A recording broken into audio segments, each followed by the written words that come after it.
Abríamos la espalda de la víctima y sacábamos el corazón, lo cortábamos en trocitos y nos lo comíamos. Es el mayor tabú del mundo. ¿Por qué se siente incómoda la gente si yo me como mi propia grasa? Puede que sepa mejor que la de una vaca o un cerdo. Es el tema recurrente de nuestras peores pesadillas, pero ha ocurrido una y otra vez a lo largo de la historia. Ver a alguien comerse el cadáver de otro ser humano es algo sorprendente e impactante. Y hoy en día sigue ocurriendo.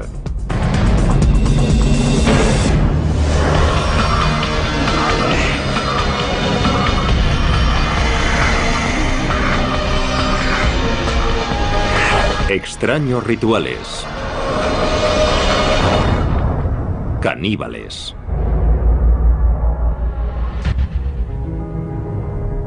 Canibalismo siempre ha sido la transgresión por excelencia. Es un viaje en el que una vez has cruzado la línea, ya no hay marcha atrás a los ojos de mucha gente. Siempre hay algo peligroso en ti. Las personas que han comido a otros seres humanos siempre nos han fascinado y horrorizado.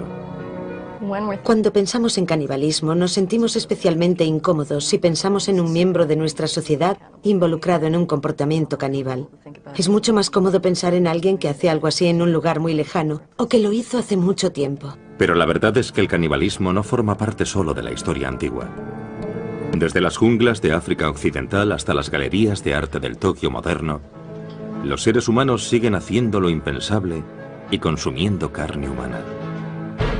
El término caníbal se acuñó cuando Cristóbal Colón llegó a la costa noroeste de Cuba en noviembre de 1492. Los nativos arawak le contaron relatos terribles sobre una tribu devoradora de hombres a los que llamaban caribes. Debemos tener en cuenta que él esperaba encontrarse caníbales. Al encontrar a alguien que era salvaje e incivilizado, había muchas posibilidades de que fuese caníbal, o al menos eso se pensaba. Aunque los historiadores posteriores pusieron en duda la veracidad de esos relatos, la palabra caribe fue modificada por los españoles en canib y posteriormente en caníbal, y pronto se convirtió en el término habitual para designar a quienes se alimentan de carne humana. 3 décadas después de Colón, el conquistador español Hernán Cortés llegó a Tenochtitlán, el centro del imperio azteca. Y lo que vio allí en el templo de la Gran Pirámide pronto se convirtió en materia de leyenda. Los conquistadores describieron decenas de miles de calaveras humanas apiladas, templos por los que corría la sangre humana y que estaban llenos de cadáveres desmembrados. Cortaban los brazos, las piernas y la cabeza, y se comían los brazos y las piernas en banquetes ceremoniales. Los guerreros aztecas que conseguían más víctimas para el sacrificio ritual eran recompensados con dinero y poder. Los sacerdotes tenían el gran honor de comerse el corazón de la víctima del sacrificio. En 1996, en una Liberia destrozada por la guerra, los periodistas se encontraron cara a cara con una nueva generación de caníbales de guerra. La República de Liberia, situada en África Occidental, se hizo famosa por las terribles imágenes de los soldados menores de edad que corrían enloquecidos por su capital, Monrovia. Hay una imagen grabada, la del típico niño soldado africano con una AK-47. Pero en realidad hoy los niños son utilizados como soldados en casi 20 países en todo el mundo. En Liberia, niños de apenas 7 años fueron obligados a alistarse en unidades militares y a cometer atrocidades increíbles, incluido canibalismo. A veces los comandantes obligaban a los niños a cometer atrocidades, incluso contra miembros de su propia familia o su comunidad, para que al niño le resultase casi imposible huir y volver a casa.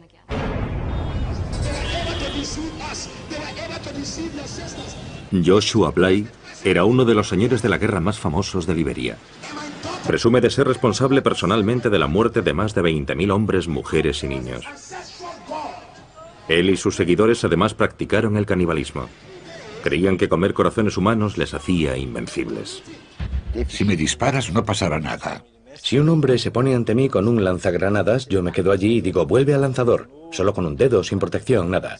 Y cuando digo vuelve al lanzador, la granada da la vuelta. Yo sabía que nada podía matarme, esa era mi idea. Unámonos en nombre de Jesús, que Dios os bendiga. Joshua Bly ahora dirige un centro de rehabilitación para ex niños soldado, muchos de los cuales lucharon con él. Durante la guerra, Joshua era conocido como el general trasero desnudo, porque estaba tan seguro de que era invencible que entraba en combate ataviado simplemente con un par de botas. Luchaba desnudo porque nuestra tradición me había concedido poderes. Según las tradiciones ancestrales de su tribu, Joshua fue elegido para ser ordenado sacerdote por el dios de su tribu, Niambe Agüe. Tenía 11 años. Mi padre me llamó. Me cogió en sus brazos y lloró, lloró y lloró. Le pregunté qué le pasaba y me contestó: hijo mío, has nacido para este propósito. Has nacido para ser el sacerdote tradicional de esta tribu. Así que han venido a por ti. De repente, oí ruidos, oí guerreros, oí por toda la casa. Hubo bailes y gritos. Los ancianos de la aldea llevaron a Joshua hasta una enorme roca en la que vivía su dios Niambe Agüe. Me quedé de pie ante aquella roca 3 días y 3 noches. Vi literalmente cómo la roca ascendía. Me quedé allí de pie y después la roca volvió a la tierra y giró sobre mí. Cuando miré qué había debajo de la roca, vi un enorme monstruo. Le miré a la cara y la tenía deformada. Entonces me saludó y me dijo: hijo mío, bienvenido. Le pregunté: ¿eres Niambe Agüe? Y me contestó: sí, lo soy. Niambe Agüe implantó depósitos de fuerza bajo la piel del niño. Le dijo que le darían poderes sobrenaturales para proteger a la aldea y para asegurar el éxito de sus cosechas. A cambio de estos poderes, Niambe Agüe exigió a Joshua que continuase con la tradición de su tribu y realizase sacrificios humanos rituales.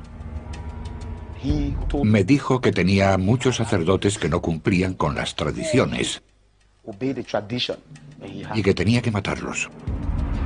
Se escogieron víctimas para el sacrificio entre los ancianos de la aldea, para que Joshua pudiese hacer las ofrendas tradicionales a Niambe Agüe. Yo era un hombre mágico. Era un superhombre. Más aún, cumplía un deber para con mi tribu: asegurarme de que estaban protegidos. En 1980, un miembro de la tribu de Joshua, Samuel Doe, derrocó al gobierno liberiano.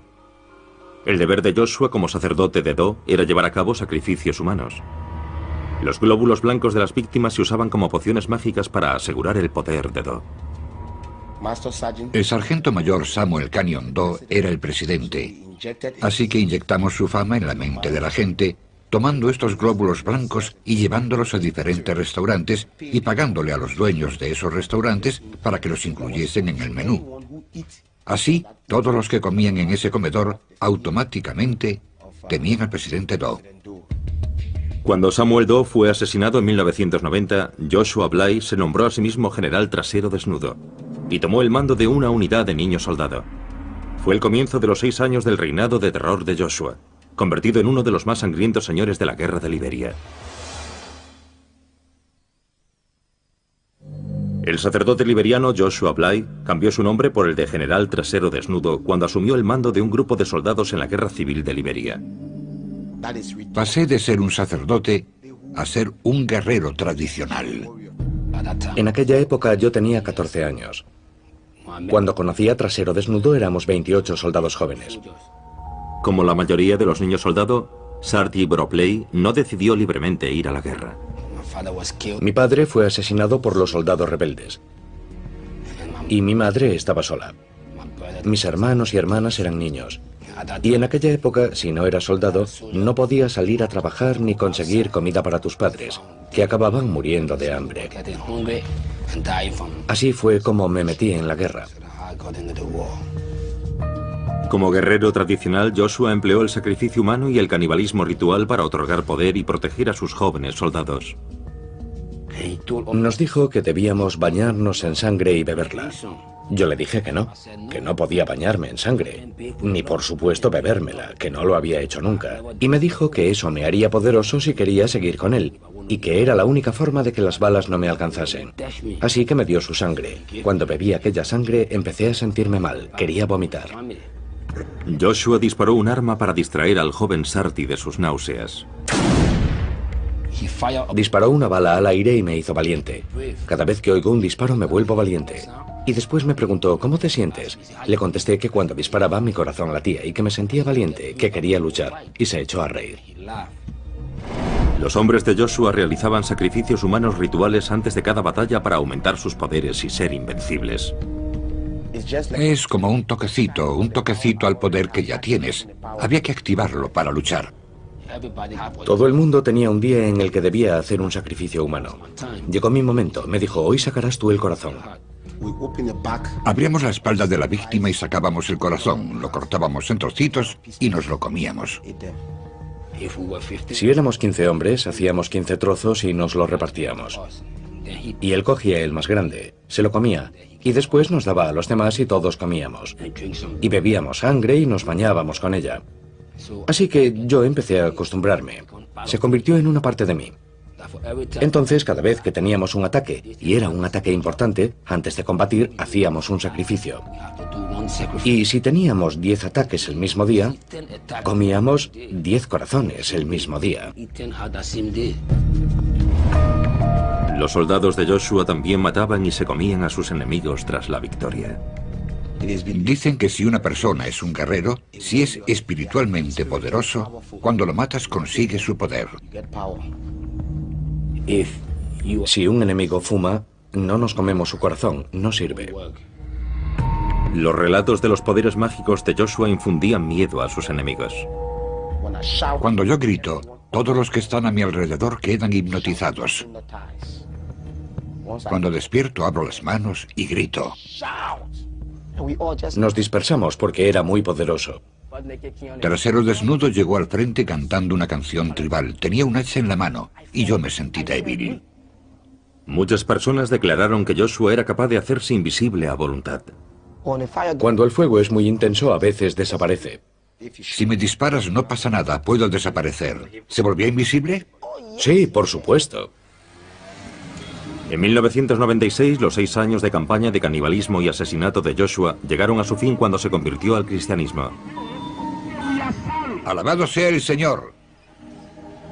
Actualmente Joshua está siendo investigado por crímenes de guerra por la Comisión para la Verdad y la Reconciliación de Liberia.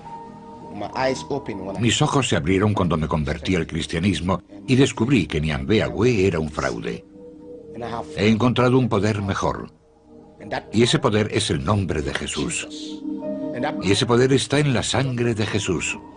Jesús tomó el control de mi vida desde 1996. Les dije a los otros, mirad, yo era uno de los vuestros y he encontrado un poder mejor. Y no nos cansamos de repetir cuánto lamentamos haber causado tanto mal a esta nación. Alabado sea el Señor. Cuando Trasero Desnudo se marchó, yo me uní al grupo de operaciones especiales. Allí fumaban droga. Y si no fumas droga, no puedes hacer lo mismo que ellos. Y me encontré en el gueto. Así que un día, Trasero Desnudo entró en el barrio marginal y me encontró. Se echó a llorar y me dijo, hijo mío, ¿cuánto hacía que no te veía? Yo contesté, sí, aquí estoy. Él me dijo, Dios te ama, quiero que abandones este gueto y me sigas. Y abandoné el gueto, y desde entonces no he vuelto a tomar drogas. Pero yo me pregunto si la sangre de Dios será capaz de reconstruir esta nación. Dejadme que os diga que esta nación tiene a Dios de su parte.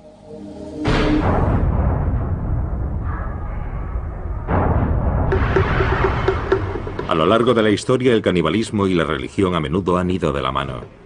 En las islas Trobriand, las familias comían a sus seres queridos fallecidos en señal de respeto.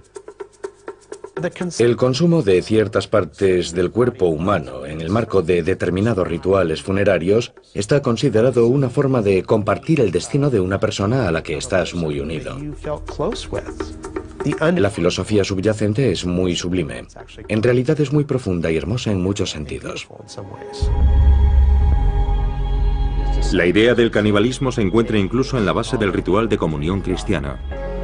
Esta es mi sangre.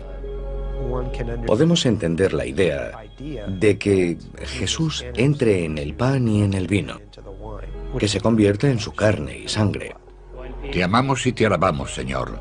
Gracias, Señor. El cristianismo encontró su primer caldo de cultivo en la antigua Roma, una sociedad plagada de violencia ritual. Y de los primitivos cristianos se rumoreaba que con la Sagrada Comunión celebraban un ritual caníbal. Adelante, clava tu cuchillo en el bebé, recibe la sangre joven y fresca, moja tu pan en ella, tómala libremente. Los romanos usaron las acusaciones de canibalismo para justificar la persecución de los primeros cristianos. Esa acusación nos permite comprender cómo entenderían otros pueblos las tradiciones cristianas occidentales, o cómo malinterpretarían esas tradiciones, del mismo modo que nosotros podemos malinterpretar las tradiciones de otras sociedades. En la Varanasi actual, en el norte de la India, hay una secta hindú conocida como los Aguri, que también padece los rumores de canibalismo. Hay mucha mala prensa popular que describe a los Aguri como salvajes de mirada aterradora. Los Aguri son seguidores del dios hindú Shiva. Sus rituales sagrados implican abrazar todo aquello que consideran repulsivo. Agur literalmente significa no horrible, y en realidad es un estado mental. Es un estado psicoespiritual en el que no hay discriminación ni aversión o miedo contra nada o nadie. Según las tradiciones ancestrales de los Aguri, el camino por excelencia hacia la iluminación se encuentra a través del tabú definitivo, comer un cadáver humano. Los Aguri creían que el mayor miedo que tienen los seres humanos es el temor a su propia muerte, y que este miedo es una barrera para la iluminación espiritual. Y enfrentándonos al miedo a la muerte podemos alcanzar ese estado con mayor facilidad. Pero en la India moderna la tradición caníbal de los Aguri ya no es aceptable. Las personas de mi secta comen carne y beben vino para satisfacer sus deseos, pero es por decisión propia. No tienes que comer carne para alcanzar la iluminación. Yo soy un Aguri y nunca he probado el vino ni la carne, y estoy en el camino de la iluminación. Hoy en día, para superar su aversión a la muerte y la podredumbre, los santones Aguri modernos viven en crematorios, visten sudarios funerarios y beben de calaveras humanas. La meditación Aguri puede hacerse en cualquier parte. Los crematorios son lugares tranquilos, y allí encontramos ayudas para la meditación. Los santones Aguri mantienen los templos crematorios dedicados a Shiva, el primer Aguri, y atienden el fuego sagrado, al que llaman Duni. Este Duni lleva casi 100 años ardiendo. Yo recojo la madera de las piras funerarias una vez que la familia se ha marchado. Todos los días consigo un poco.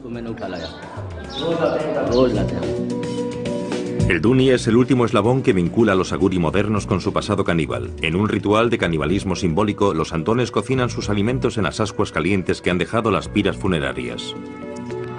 Cocinamos en el Duni y nos comemos esos alimentos. El Duni ayuda a los santos y a los sadhus a tener una voluntad fuerte y les confiere una especie de poder espiritual. Los devotos hindúes creen que el contacto de los Aguri con las cenizas humanas les da el poder de sanar. Cuando alguien quiere curarse, toma las cenizas del Duni y las aplica a la zona en la que tienen el problema, como harían con cualquier medicina, y las ingieren. Y también se las llevan a casa y las usan ritualmente. A la mayoría de los Aguri actuales, la antigua tradición de comer carne humana les produce tanto horror como a un cristiano moderno.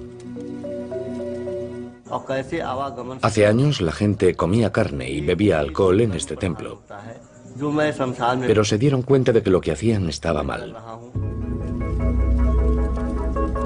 Pero el ritual más famoso de los Aguri no es enteramente cosa del pasado.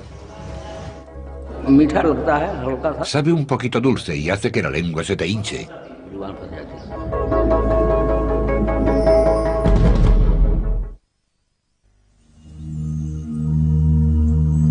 En el pasado, una antigua secta hindú conocida como los Aguri seguía una tradición de canibalismo como camino hacia la iluminación espiritual. Aunque la mayoría de los Aguri ya no practican este rito, el cineasta Sandeep Singh contactó con un santón que está a punto de llevar a cabo el ritual más sagrado de la secta y de consumir carne humana. Es un ritual secreto que se hace en aislamiento, porque en la India el canibalismo está prohibido. La gente no lo aceptaría. Sandip contactó con un grupo de monjes tradicionales aguri que viven en las afueras de Varanasi e intentó convencerlos para que le permitiesen grabar sus rituales secretos. Cuando hice mi película sobre los aguri, la secta más polémica de santones indios, por pura curiosidad, fue muy duro.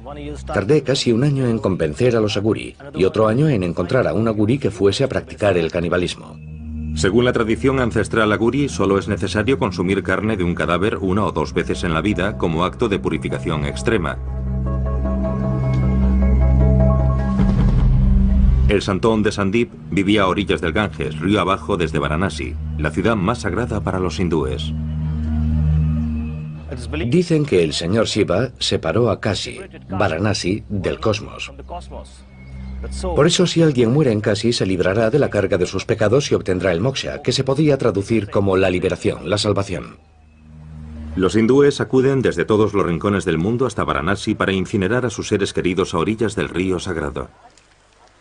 Primero el cadáver se sumerge en el sagrado Ganges para purificarlo, después se hace la pira con madera. A continuación se coloca el cuerpo sobre la pira. Después el cuerpo se convierte en cenizas y las cenizas son ofrecidas al Ganges. Ser quemado aquí y que sus cenizas sean arrojadas al Ganges es el mejor final que un hindú puede desear para su vida. Pero no todos los cadáveres se creman. Hay 5 tipos de personas que no se queman una vez que han muerto. Son los santones, las mujeres solteras, las mujeres embarazadas, los niños pequeños y personas que han muerto por la mordedura de una serpiente o de lepra. No han tenido una vida completa, así que no se queman. No son ofrecidos al fuego, sino que son entregados al Ganges como ofrenda. Los monjes aguri de Sandip esperaron día tras día a orillas del Ganges a que apareciese uno de esos cadáveres. Esperamos 3 meses y medio, 90 días, a que los aguri encontrasen un cadáver. Encontraron un cadáver flotando en el Ganges y lo sacaron del río. Y lo llevaron al lugar en el que rezan sus oraciones. Primero le ofreció flores al cadáver. Después lo lavó con agua del Ganges. Después se sentó sobre el cadáver para meditar. Y por último, cortó una parte del cadáver, de la zona del brazo, y empezó a comer.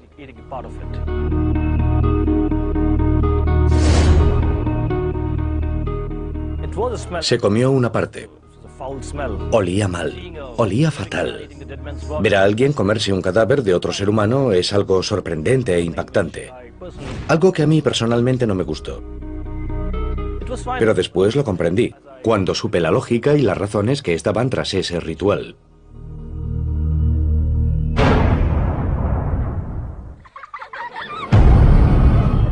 El miedo a ser comido es algo que casi todos los niños conocen. Gracias a cuentos infantiles como el de Hansel y Gretel. Os aplastaré y os comeré. O Juanito y las habas mágicas. Los cuentos de hadas medievales están llenos de caníbales.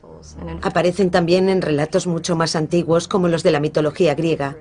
Así que el caníbal literario es una figura común. Son personajes con los que te encuentras cuando te sales del camino marcado. La lección que esto enseña a la gente es que es peligroso explorar. Es peligroso salirse de los límites de tu sociedad. Pero para algunas personas el caníbal que acecha en los bosques se ha convertido en una parte de su vida de fantasía.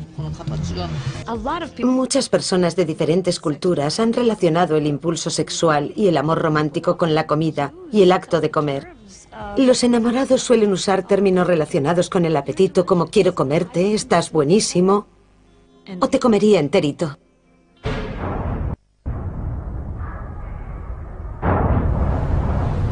El deseo sexual siempre ha sido uno de los impulsos más fuertes de la humanidad y ha llevado a muchas personas a descubrir las partes más oscuras de su imaginación.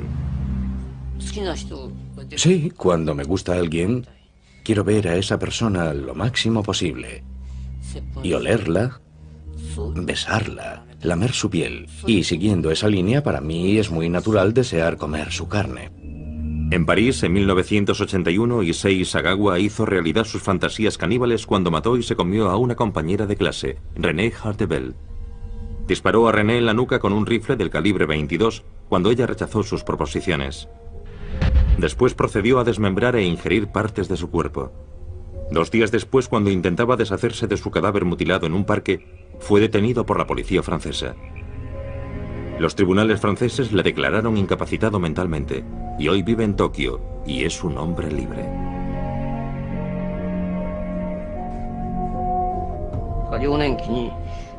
En mi infancia tuve una pesadilla. Mis padres servían a mi hermano pequeño en una olla y se lo comían.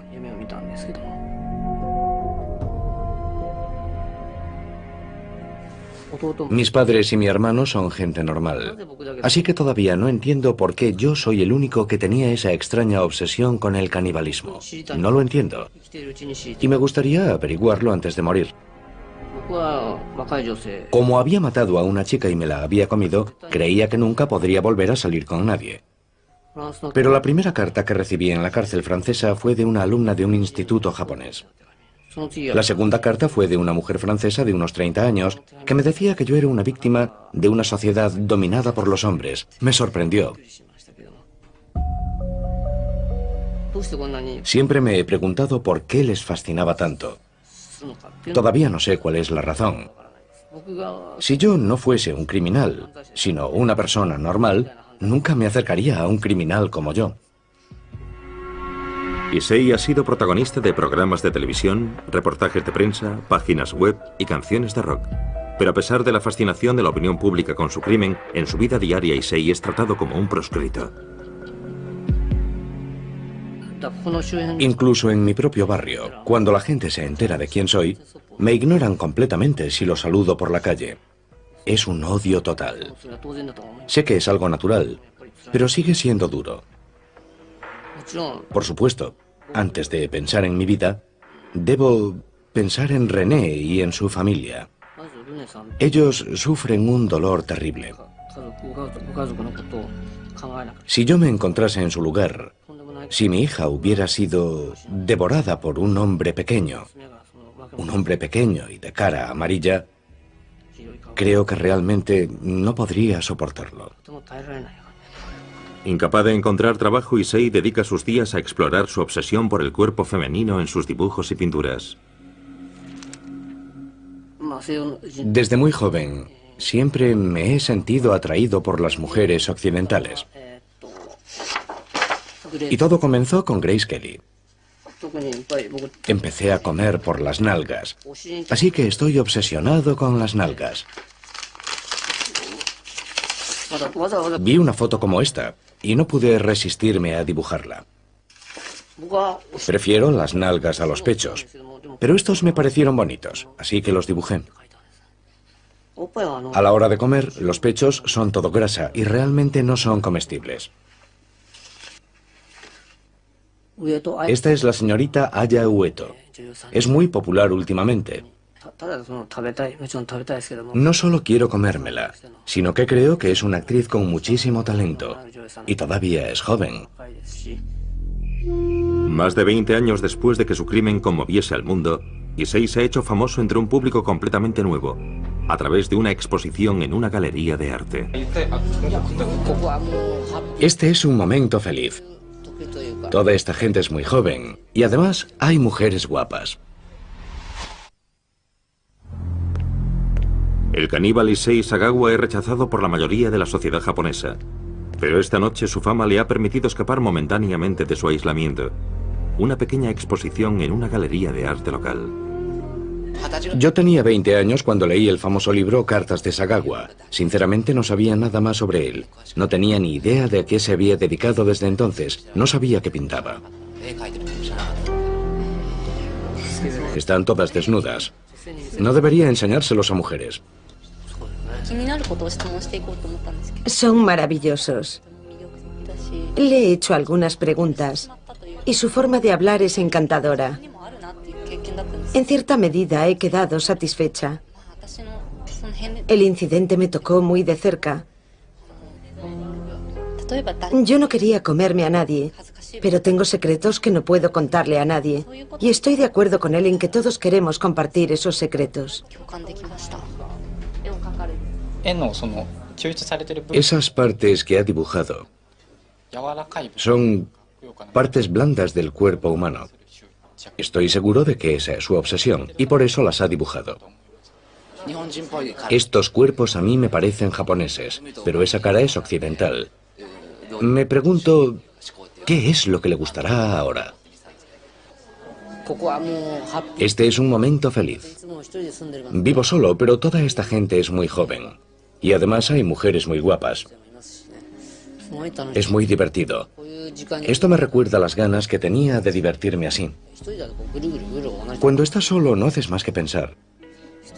Vivir solo me vuelve loco, aunque ya estoy loco, la verdad. Pero ahí fuera hace frío y estoy solo.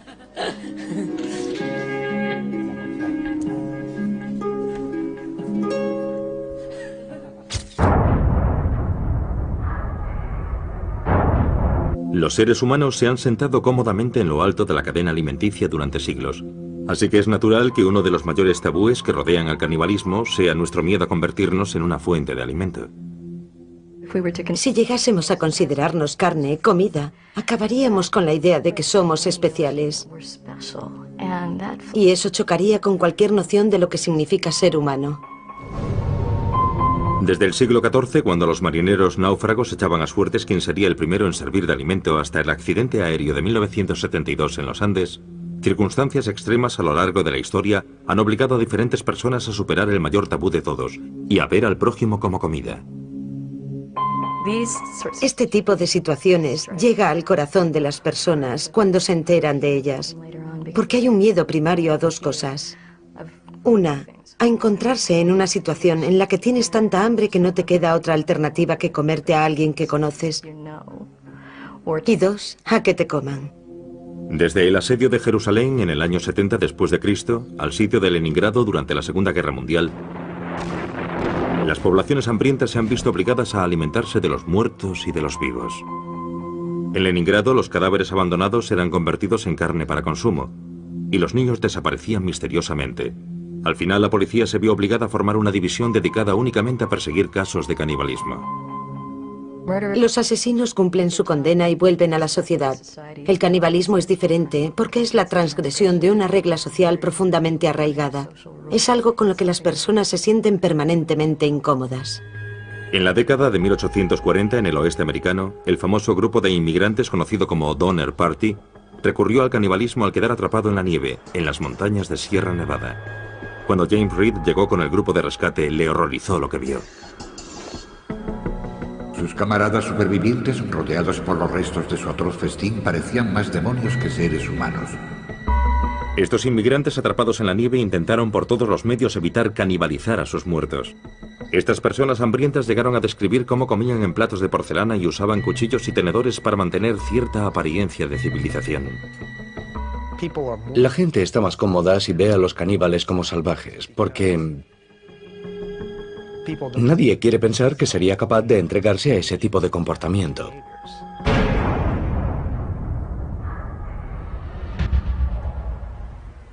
En Copenhague, Dinamarca, muy lejos de las junglas de nuestra imaginación, el artista danés Marco Evaristi ha creado una obra de arte que explora el tabú de los humanos como comida. El arte hoy es una especie de experimento científico, especialmente si mis obras hacen pensar. Marco ha utilizado más de una vez tácticas escandalosas para atraer la atención hacia el mensaje que se oculta tras su arte. Para su trabajo más reciente, Marco se ha hecho una liposucción y ha usado su grasa para hacer albóndigas. Ha llamado al resultado polpette al grasso di Marco, o albóndigas de grasa de Marco, y las ha enlatado con una etiqueta diseñada por él mismo. La gente debe pensar que si se come mis albóndigas está comiendo arte. La preparación de las albóndigas fue solo el primer paso en la creación artística. Para explorar a fondo los aspectos que rodean al tabú caníbal, Marco invitó a 12 personas a cenar con él, entre ellas jefes de Estado y figuras prominentes de la sociedad danesa. Marco cenó solo. Cuando me metí la primera cucharada de espagueti con carne en la boca, cerré los ojos, porque pensar que me estaba comiendo a mí mismo me pareció algo asqueroso. Fue solo un segundo, pero fue un segundo de reflexión sobre la moralidad y los valores éticos que tengo como ser humano. Lo curioso es que no sabe diferente de otras albóndigas. Todo está en tu mente. Nada más. Es solo un problema de tu mente. Nada más que eso. Marco quería saber si otras personas compartían su opinión sobre el canibalismo. Así que decidió organizar otra cena con sus albóndigas en el menú. Prepararé albóndigas con grasa animal. Ya. Y albóndigas con mi propia grasa. Vale. Marco ha invitado a 12 amigos del mundo artístico a cenar con él esta noche. ¿Pero habrá alguno lo bastante valiente para acudir? El artista danés Marco Evaristi conmocionó al mundo del arte cuando desafió el tabú del canibalismo con una obra de arte conceptual. Se hizo una liposucción para retirarse grasa y la usó para hacer albóndigas. Esta noche completa su obra de arte organizando una cena en la que él mismo es el plato principal del menú. Creo que todo se debe a la moralidad y a los valores éticos. ¿Por qué se siente incómoda la gente si yo me como mi propia grasa? Puede que sepa mejor que la de una vaca o un cerdo. Marco preparará 2 platos de albóndigas diferentes para que sus invitados puedan decidir si quieren convertirse en caníbales o no. Lo curioso es que ahora mismo estoy tocando la carne real, sin mi grasa, y no siento nada. Es como un objeto muerto. Pero si me acerco aquí, es diferente. No sé por qué. En realidad es lo mismo.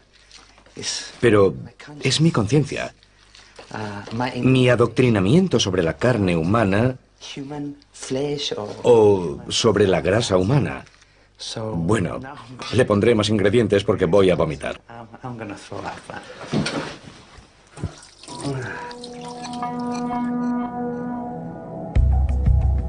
Marco ha invitado a 12 amigos del mundo del arte a tomar parte en su experimento sobre el canibalismo. Entre los invitados se encuentra Mary-Louise Sorizzo, historiadora del arte. Tenemos una representación amplia de personas. Marco los conoce un poco a todos. Son personas con las que creo que todos nos podemos comparar. Así que será interesante ver quién cenará qué esta noche. El elemento central de la velada artística de esta noche serán las albóndigas preparadas con la grasa corporal de Marco. He devorado arte toda mi vida, así que creo que aceptaré la invitación. De las 12 personas que fueron invitadas, solo 7 han sido lo bastante valientes para acudir. ¿Huele bien? ¿Cuál es cuál? Vale, estas llevan mi grasa y las grandes son albóndigas normales, ¿vale? Se parecen mucho. Las he preparado exactamente igual. La única diferencia es que he puesto un poco de mi grasa en unas y en las otras nada. Las damas primero. Yo normalmente no suelo comer mucha carne, así que me pondré sobre todo pasta. ¿Quieres otra, una normal? ¿Sí o no? Soy normal, no caníbal. ¿Tú tienes más contenido en grasa que los animales o es igual? La grasa es grasa, no hay diferencia. Porque tú eres delgado, Marco. No sé de dónde has sacado la grasa.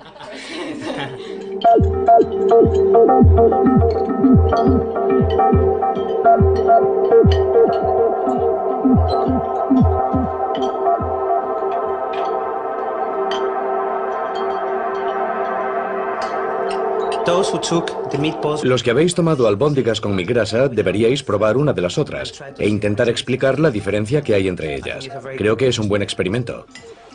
¿Notáis la diferencia? ¿Sí? Yo no. Yo creo que esta tiene más sabor que la otra. Tal vez es porque fumas. Al final, solo 4 de los amigos de Marco decidieron convertirse en caníbales. Sabe diferente. ¿Seguro? Si piensas en todo lo que comes cada día, vacas, cerdos y pollos, no puede ser tan horrible. Antes de venir tenía clarísimo que no comería su grasa porque me parecía un asco. Pero cambié de opinión cuando vi la comida. Porque el aspecto que tiene la comida es muy importante. Quiero decir que también comemos con los ojos. No se trata del sabor, no se trata de lo que ha pasado aquí, sino de lo que la gente piense de esto. Y no es como si fuésemos a comernos su pierna o a matarlo para comérnoslo. Solo es material sobrante que ha eliminado de su cuerpo, así que no tengo ningún problema al respecto. Sabe a albóndiga normal. Para los demás, la idea de ingerir carne humana se convirtió en un tabú insuperable. Antes de venir aquí pensé, yo no soy caníbal, no puedo comer esto. Es un asco ya solo la idea de pensarlo. Yo no quería hacerlo. Por supuesto podría comérmela, pero no me gusta la idea de comerme a otra persona. No, nunca lo haría. Creo que he tenido demasiadas experiencias visuales. Hoy he visto demasiadas fotos de liposucciones y esa es la imagen que me ha venido a la mente. En condiciones extremas lo haría, pero aquí puedo elegir y creo que se lo dejaré a los demás. Hablamos de diferencias culturales, de si alguien debería comer algo o no debería comerlo para sobrevivir, y sobre arte. Creo que con esto la gente pensará un poco más, y la próxima vez que vayan al supermercado quizás sean más conscientes de lo que se llevan del supermercado. El canibalismo ejerce una fascinación especial sobre nuestra sociedad, porque es uno de los últimos tabúes. Es una de las últimas zonas prohibidas. Nos cautiva porque siempre encontramos fascinante lo prohibido.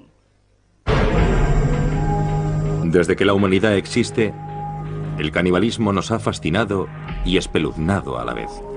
¿Seguiremos contemplando con horror a quienes recurren al canibalismo para obtener placer sexual, poder militar? Cuando era pequeño... e inspiración espiritual. Pero si usted se encontrase ante la posibilidad de morir de hambre, ¿qué medidas tomaría para sobrevivir?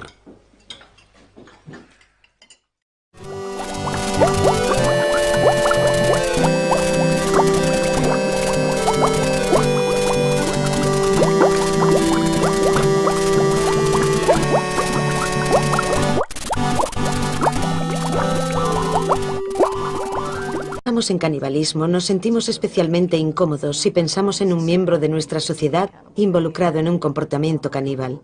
Es mucho más cómodo pensar en alguien que hace algo así en un lugar muy lejano o que lo hizo hace mucho tiempo. Pero la verdad es que el canibalismo no forma parte solo de la historia antigua. Desde las junglas de África Occidental hasta las galerías de arte del Tokio moderno, los seres humanos siguen haciendo lo impensable y consumiendo carne humana. El término caníbal se acuñó cuando Cristóbal Colón llegó a la costa noroeste de Cuba en noviembre de 1492. Los nativos arawak le contaron relatos terribles sobre una tribu devoradora de hombres a los que llamaban caribes. Debemos tener en cuenta que él esperaba encontrarse caníbales. Al encontrar a alguien que era salvaje e incivilizado, había muchas posibilidades de que fuese caníbal o al menos eso se pensaba. Aunque los historiadores posteriores pusieron en duda la veracidad de esos relatos, la palabra caribe fue modificada por los españoles en canib y posteriormente en caníbal, y pronto se convirtió en el término habitual para designar a quienes se alimentan de carne humana.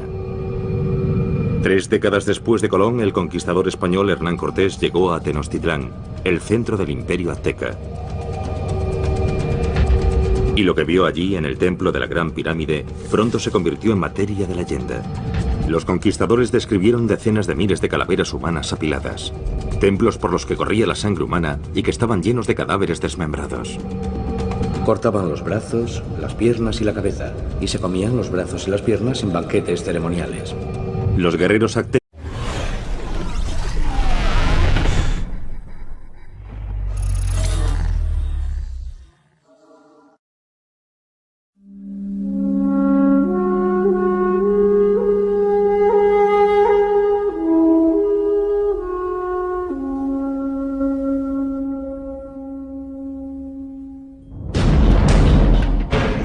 abríamos la espalda de la víctima y sacábamos el corazón, lo cortábamos en trocitos y nos lo comíamos.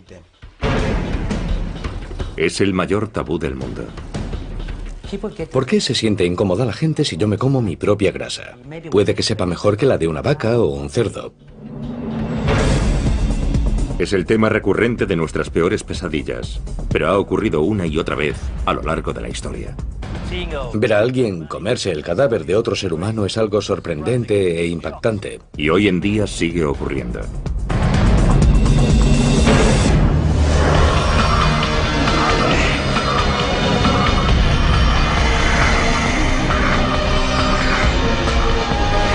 Extraños rituales. Caníbales.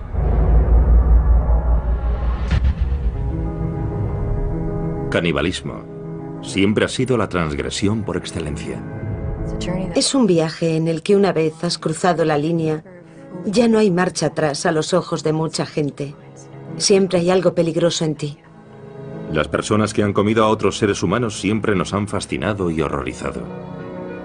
Cuando pensé Aztecas que conseguían más víctimas para el sacrificio ritual eran recompensados con dinero y poder. Los sacerdotes tenían el gran honor de comerse el corazón de la víctima del sacrificio. En 1996, en una Liberia destrozada por la guerra, los periodistas se encontraron cara a cara con una nueva generación de caníbales de guerra.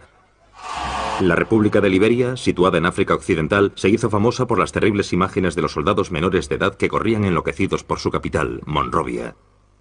hay una imagen grabada, la del típico niño soldado africano con una AK-47. Pero en realidad hoy los niños son utilizados como soldados en casi 20 países en todo el mundo. En Liberia, niños de apenas 7 años fueron obligados a alistarse en unidades militares y a cometer atrocidades increíbles, incluido canibalismo.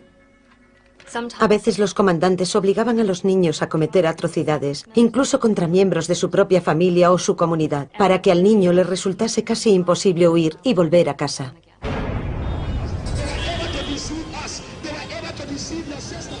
Joshua Bly era uno de los señores de la guerra más famosos de Liberia. Presume de ser responsable personalmente de la muerte de más de 20.000 hombres, mujeres y niños. Él y sus seguidores además practicaron el canibalismo. Creían que comer corazones humanos les hacía invencibles. Si me disparas no pasará nada. Si un hombre se pone ante mí con un lanzagranadas, yo me quedo allí y digo, vuelve al lanzador. Solo con un dedo, sin protección, nada. Y cuando digo vuelve al lanzador, la granada da la vuelta. Yo sabía que nada podía matarme, esa era mi idea. Unámonos en nombre de Jesús, que Dios os bendiga. Joshua Bly ahora dirige un centro de rehabilitación para ex niños soldado, muchos de los cuales lucharon con él. Durante la guerra, Joshua era conocido como el general trasero desnudo, porque estaba tan seguro de que era invencible que entraba en combate ataviado simplemente con un par de botas. Luchaba desnudo porque nuestra tradición me había concedido poderes. Según las tradiciones ancestrales de su tribu, Joshua fue elegido para ser ordenado sacerdote por el dios de su tribu, Niambe-Agüe.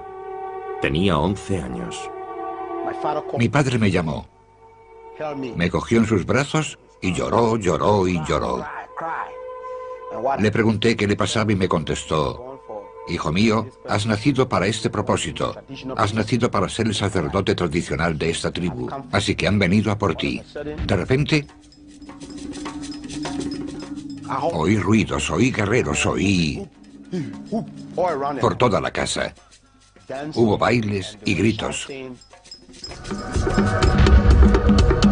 Los ancianos de la aldea llevaron a Joshua hasta una enorme roca en la que vivía su dios Niambe-Agüe. Me quedé de pie ante aquella roca 3 días y 3 noches. Vi literalmente cómo la roca ascendía.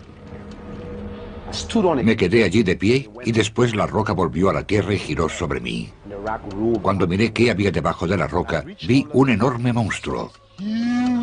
Le miré a la cara y la tenía deformada. Entonces me saludó y me dijo: hijo mío, bienvenido. Le pregunté: ¿eres Niambe-Agüe? Y me contestó: sí, lo soy. Niambe-Agüe implantó depósitos de fuerza bajo la piel del niño. Le dijo que le darían poderes sobrenaturales para proteger a la aldea y para asegurar el éxito de sus cosechas. A cambio de estos poderes, Niambe-Agüe exigió a Joshua que continuase con la tradición de su tribu y realizase sacrificios humanos rituales. Me dijo que tenía muchos sacerdotes que no cumplían con las tradiciones y que tenía que matarlos. Se escogieron víctimas para el sacrificio entre los ancianos de la aldea, para que Joshua pudiese hacer las ofrendas tradicionales a Niambe-Agüe. Yo era un hombre mágico. Era un superhombre. Más aún, cumplía un deber para con mi tribu: asegurarme de que estaban protegidos. En 1980, un miembro de la tribu de Joshua, Samuel Doe, derrocó al gobierno liberiano. El deber de Joshua como sacerdote de Doe era llevar a cabo sacrificios humanos. Los glóbulos blancos de las víctimas se usaban como pociones mágicas para asegurar el poder de Do. El sargento mayor Samuel Canyon Do era el presidente, así que inyectamos su fama en la mente de la gente, tomando estos glóbulos blancos y llevándolos a diferentes restaurantes y pagándole a los dueños de esos restaurantes para que los incluyesen en el menú. Así, todos los que comían en ese comedor automáticamente temían al presidente Do.